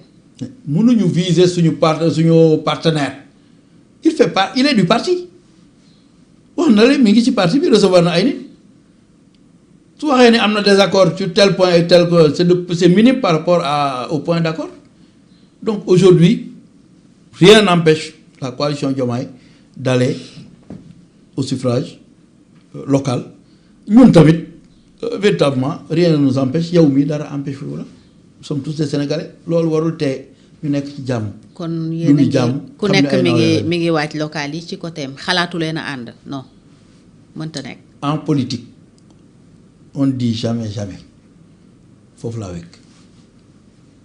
pourtant bëri nañu bokk ci parti bi ne bu ñu demee local te ànduñu ak yéen boobu day nekk benn peut-être acte de rupture définitive entre yéen ak Diomaye président.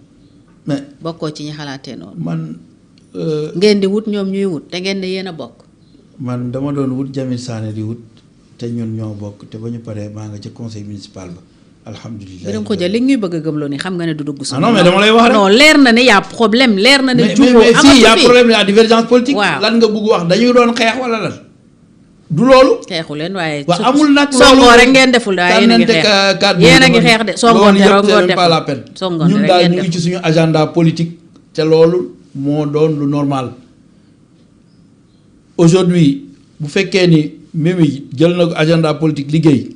ba tey man de liggéey rek ñun lañ liggéey rek waaye liggéey bi de boo bëggee mu feeñ dafa am ay test c'est-à-dire test yi di ma ko bëgg. test mooy lan élection yi. test de man du ma xaar élection man du damay tester sama bopp gis nga même ci yëpp damay tester. maanaam bu fekkee ni tey bëgg nga dem élection nga ni yow Mimi Touré nga tudd génnal Sandaga nga yëkkati sa loxo nga xool nit ñi nu ñuy réagir wala nga dem Dior marché Dior ak bari nit boo fa demee boo yàlla ma yàlla jéggal koor laa nekk. yow kay tooñ nga ba pare. sëy la.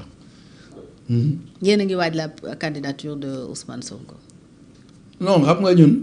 yéen a ngi ciy liggéey tàmbali ngeen ci. non ñu ngi organiser parti bi rek xam nga parti bi dafa nekk parti bu nga xam ni mosul am temps wu organisé wu malgré que mooy parti bi gën a organisé wu mais amul temps woon organisé dañ ko tas président Bassirou bi nga koy wax dañ ko tas en 2023 nangam ñëw waaye bañ ko tasee maa ngi lay yëgal ni maa nga woon Thiès man di def sama ay. activité ak sama structure. loolu moom lu leer la maa ngi nuyu waa Thiès. dama ñëwee dama woo coordinateur yi samp ay structure ñu ne ma lii Pastef yow xanaa tasuñu ko ma ni que ce sont les amis de Ousmane Sonko jeex na kenn mënul ma dara. waaw kon nag liggéey boobu mosuñu ci jóg te liggéey boobu la ñuy nekk di def bu dégg bëccëg suba ngoon ensuite di nag am na ñoo xam ne ñu ci boole wax am na yoo xam ni àddu sax ak lislaam waaw lislaam moom del def li ngay def rek nga defee yàlla ay fay c'est ça. bokk nga ci ñiy wax ne Diomaye bu nekkaatee candidat en 2029 doo ko fal. mais man Diomaye su fekkee candidat la en 2029 fekk ni Ousmane Sonko moo ko désigné je n'ai aucun problème. bu Ousmane Sonko nekkee candidat Diomaye nekk candidat. non donc maa ngi ñëw fekk Ousmane Sonko moo ko désigné j'ai pas de problème mais man Pastef laa bokk Ousmane Sonko man ak Bassirou Diomaye Diakhar Faye suñu mbébét depuis 10 ans mooy fal Ousmane Sonko président de la République lii am fakastal bu Macky Sall teg moo ko indi kon man sama logique boobu laay continuer defe nga ni Bassirou dina nekk candidat Ousmane Sonko nekk candidat may fal Bassirou. koy fal Sonko. du ma gën a xalaatuma ko. Sonko ngay fal. mais bien sûr. ok Pastef laa bokk. kon Diomaye bu sampee candidature am moom mooy moom ak Pastef jeex na. en tout cas ce qui est sûr et certain. parce que beaucoup sont convaincus qu'il sera candidat. mooy les opinions bokkul. xam nga nu ñu koy waxee. divergence. waaw les opinions yi bokkuñu. alors ce qui est sûr et certain mooy peut-être bu nekkee candidat y a des gens qui disent que oui dañu anam mais ñun daal waa Pastef ñun li ñuy déglu mooy kàddu Ousmane Sonko. su séparation amoon tey. mais bu séparation amoon dara mooy séparation mooy lan. ngeen ànd ak Sonko.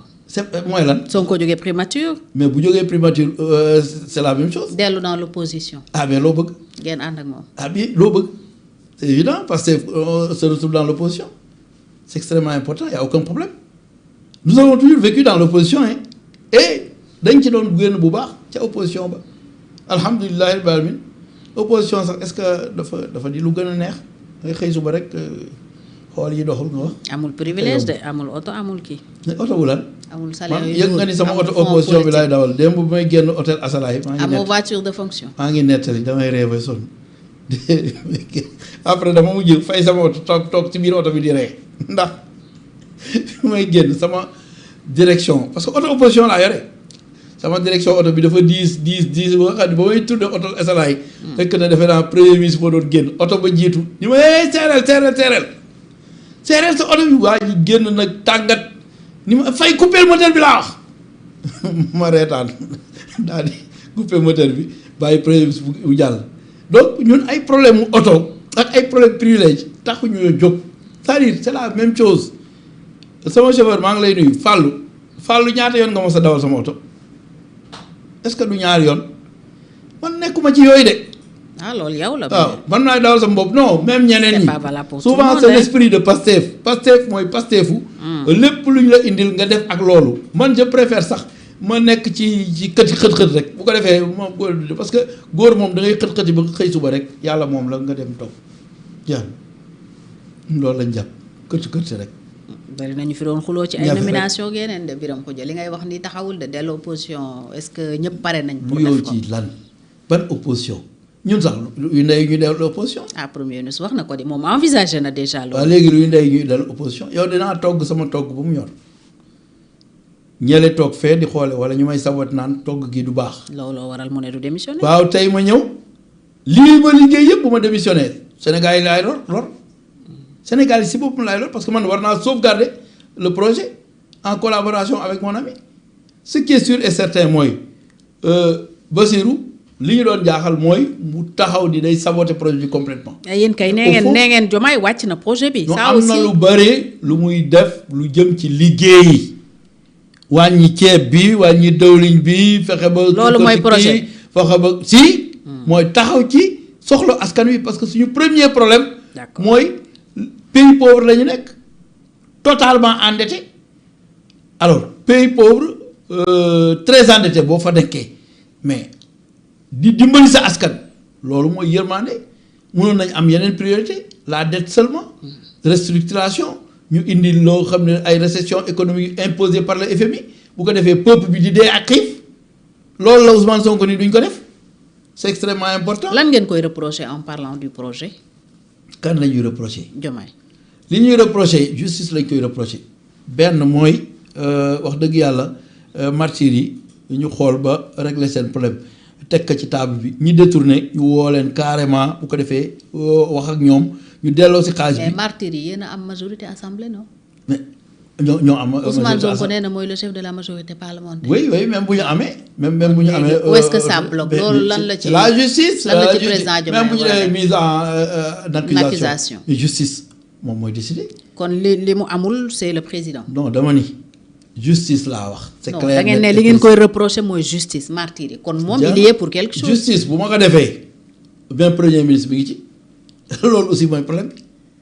waaw kon kay bu leen ko imputer la ñu wax ni non bu leen wax bul ma. parce que bu ngeen ne justice lañ koy reprocher. affaire martyr yi wala yéen Dakar. yéen ñaar yëpp Gouye ak Dakar. xaw ma bu ngeen ne justice ngeen koy imputer affaire martyr yi le sénégalais lambda li muy comprendre mooy. président Diomaye et même beaucoup le comprennent comme ça parmi vos militants partisans et même les victimes et leurs familles day mel ni président Diomaye moo tax defuñu justice pour les martyrs donc loolu dañ koy expliquer mu leer lan la waroon def lu mu deful lan la def lu mu warul woon def pour que ñu xam. mais actionner la justice. actionner la justice comment. jeex na ñun citoyen lañu. da ngeen fàtte loi d'amnistie bi fi nekk. loolu la ñu mën a wax non loi d'amnistie couvrir le crime. oui y a des crimes yu am. nañ ko élucider. kon moom moo joxe moom moo actionné wu. j'ai pas dit que moom la wala du moom en tout cas c'est la justice. c'est global c'est une responsabilité globale non la question mooy lan ngeen di reprocher président nga ne ma ci justice bi. dama ni la martyrs yi. projet bi la ñu waxoon mooy fexe ba. qu'est-ce qu'il a fait qu'il n'aurait pas dû faire? Je ne sais pas ce qu'il a fait, ce qu'il n'aurait pas dû faire. Je ne vois pas ce qu'il a fait, qu'il n'aurait pas dû faire. Man li ma wax mooy nañu woo justice. martyrs yi régler seen problème ñi nga xam dañu détourné xaalis ñu jàpp leen. reddition des comptes mi ngi am. reddition des comptes da am na gën a gaaw à un rythme plus rapide loolu citoyen lambda bi même Bassirou Diomaye Diakhar Faye nee na on a le droit de. mettre demander la pression que justice mettre la pression que justice soit faite mu gaaw donc foofu rek lañ toll. mais justice aussi bu ngeen di wax loolu dafa mel ni yéen xamu leen réalité yi keroog rentrée solennelle des cours et tribunaux l'avocat le magistrat le procureur général l'a rappelé mooy sous-effectif bi y a beaucoup de dossiers y a peu de magistrats loolu aussi c'est une réalité.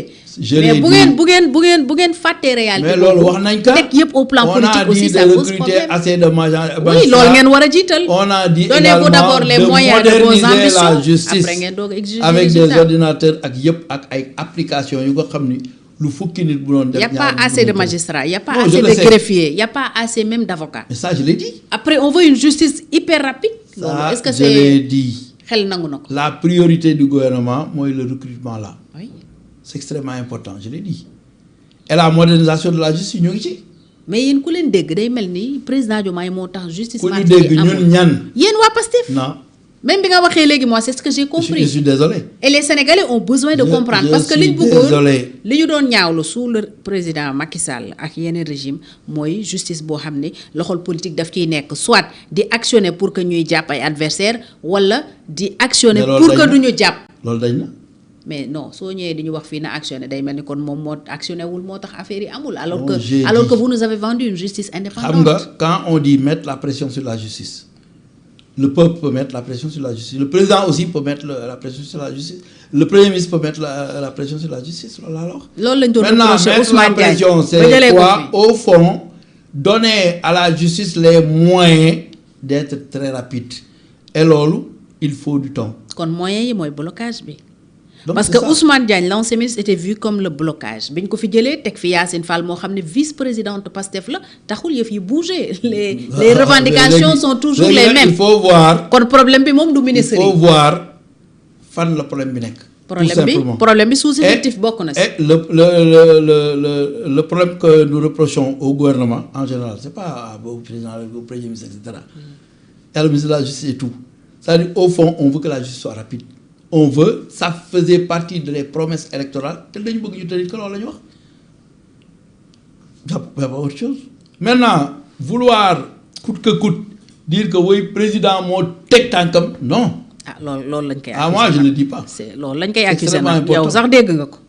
extrêmement important nga ñu koy imputer loolu. xam nga aussi mënuloo ma basé ci ay. oui mais c'est ce discours de vérité là aussi qu'il faut tenir à vos militants kon. non waxu merde. parce que yéen bu dee da ngeen di wax jàllax ko sénégalais bi dafay yaakaar ne kon justice bi fi amoon moo fi am maanaam justice boo xam ne président wala premier ministre mën na si teg loxoom di ko defee comme nu mu ko neexee. da ngay jàpp wala doo jàpp. ñi nga xam ni dañu détourné dette cachée bii nañu situer les responsabilités. Même le système qui est là, tous les complices doivent être sanctionnés. C'est extrêmement important parce qu'on ne peut pas cacher une dette comme ça sans qu'il y ait de complices. Le maître des poursuites, c'est le procureur. Il dépend de l'exécutif. C'est une revendication globale du peuple. Est-ce que les dossiers que vous voulez actionner aussi, c'est des dossiers solides? Mais bien sûr, des dossiers solides, là, comme du béton. C'est extrêmement important. Mais procureur, moi, mettre des poursuites. Procureur, si exécutif la dépend, lu tax mu yéex. Mënuma la wax exactement lu tax mu yéex. Mënuma xam fan la bloqué. En tout cas, le problème de fond mooy war nañ jox moyen justice. War nañu mettre la pression ci justice. Balaa ngay pression moyen d'abord. Ah non, j'ai parlé des moyens, il faut parler de war nañu mettre la pression. Kenn du koy jox sa soxna téeméer ba pare di laaj ceebu ginaar te naan ko na añ bi gaaw. C'est clair. Clair, net et précis.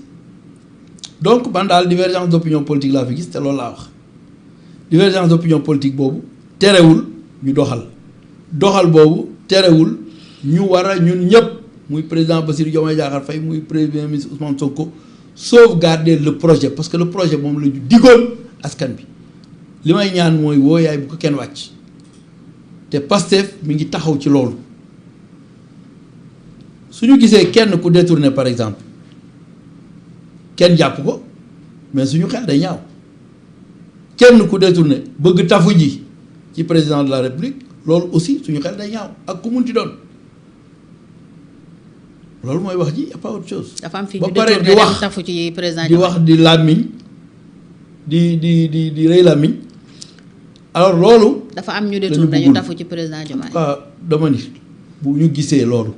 da ngeen ko gis je l'ai dit clairement. da ngeen ko gis nettement. da ngeen ko gis fi nga bëgguma àgg fa. non man bëgguma nga àgg fenn damay laaj.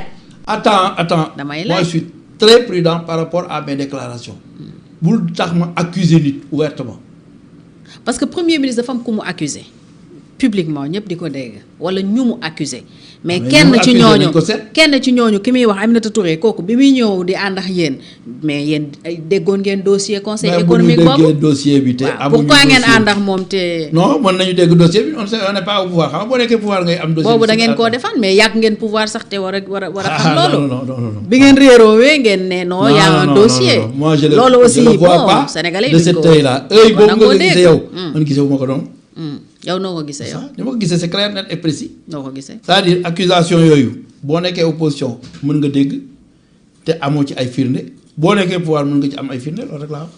pourtant bëri na yu ko gënoon complexe ngeen doon ci am ay firnde bëri na Ousmane Sonko yàgg na fi wax ay rapport yàgg na fi wax. mais rapport yaa ngi fi ay mbir yoo xam ne sax ay rapport yaa ngi fi am nañu bari épinglé nañ leen. non boobu est-ce que da ngeen ci gëmoon seen bët rek parce que da ngeen soxla woon. mais dama ni y a des rapports sur la table. ngeen bëgg ko génne par exemple l'affaire Mame Mbaye Niang mais le rapport n'était pas sorti mënuñu woon am rapport yi léegi am nañ rapport yi loolu mooy problème bi am na yeneen rapport yu nga xam ni bon corps de contrôle. rapport bi ngeen am Mame Mbaye nee na rapport bu Cheikh Diba signé la. nee na c'était pas le rapport de. en tout cas de toute façon li ma la wax ci problème bi mooy nous nous concentrons sur l'essentiel.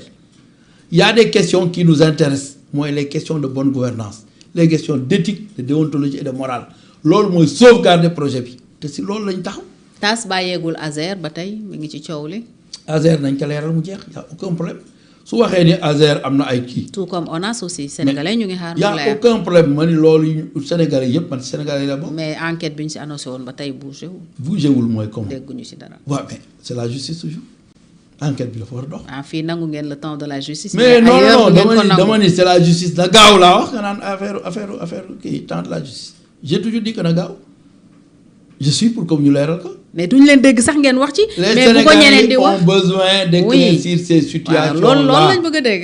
maintenant en attendant que la justice se prononce pourquoi Thierno Alassane Sall qui est majeur vacciné ancien ministre il ne peut pas se mettre sur la même table de débat yow nga organiser ko ak Jean Michel ñu wax kii wax ñu dégg lu tax loolu mënul am. xam nga wër rek di wax moom Ousmane Sonko la bëgg a débat woon. non du dafa du bu génnee Sandaga ak Ousmane Sonko bu génnee Sandaga bokkul moo tax bokkuñu dimension politique nag yow tamit loolu kay yow xanaa xam nga ko Alassane Sall bu génnee Sandaga est-ce que duñ ko sànni xeer xanaa ma yàlla jëkkal koor laa. oui en termes de popularité ngay wax mais leader la kii leader la. non loolu laay bañ nag loolu arnaque politique la leader dama politique bi koy wax popularité ndax xam nga yaawu jaal mënul song quand même en kay nuyu en passant c'est extrêmement important loolu kenn du ko seetaan sax moom na dem ci Jean Michel topp ko def ñu wax parce que dafa bëgg yéege niveau loolu du ko yéege dëggu mooy yéege niveau nit. su Ousmane Sonko ne le rouleau est en marche Birame Khoudia lan lañ ci war a dégg. lan le rouleau est en marche. le rouleau est en marche.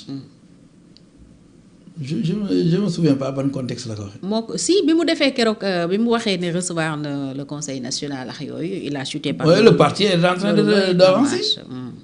le parti est en train d'avancer lu ñu amul woon temps wu jot def ko léegi ñu ngi koy def léegi il faut falloir que ñu sacrifier suñu temps concentré wu.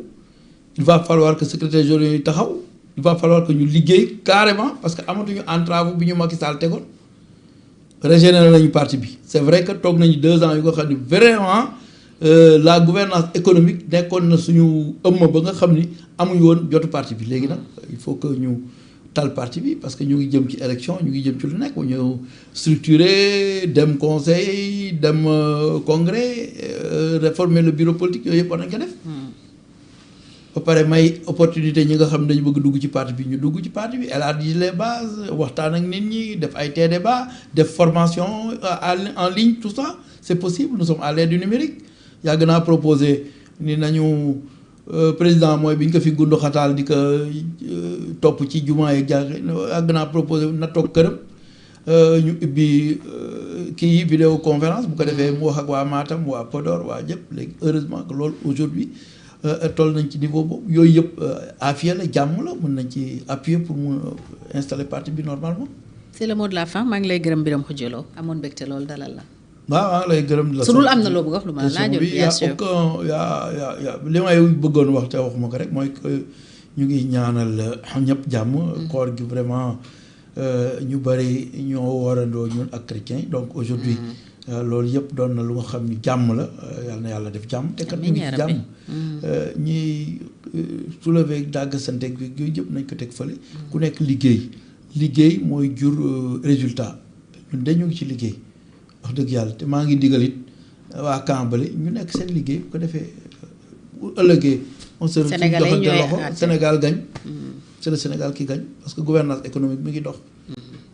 espérons que dina continuer parce que bëri nañu ci tiit yàlla baax na jërëjëf maa ngi lay gërëm bu baax Birame Khoudia Lo secrétaire général adjoint bu PASTEF moo nekkoon sunu gan tey ci face à Fatou di leen gërëm bu baax yéen ñi doon teewlu ci Sans Frontières TV ak ñi ñu doon toppee ci Sénégal Info di leen wax nag bu leen fàtte bu ngeen ñu bëggee yokk doole il faut ngeen di abonné di partager vidéo yi c'est très important yéen ñi nga xam ne itam abonné gu leen ngeen def ko te bës ci cloche de notification bi dina tax dara dootu na rëcc gërëm Xalil mi ne woon ci régie bi di leen ñaanal ngoonu jàmm dig daje incha allah ci biir semaine bi ci beneen jotaay yu faf ni ngeen ko tàmmee am jaa ngeen jëf.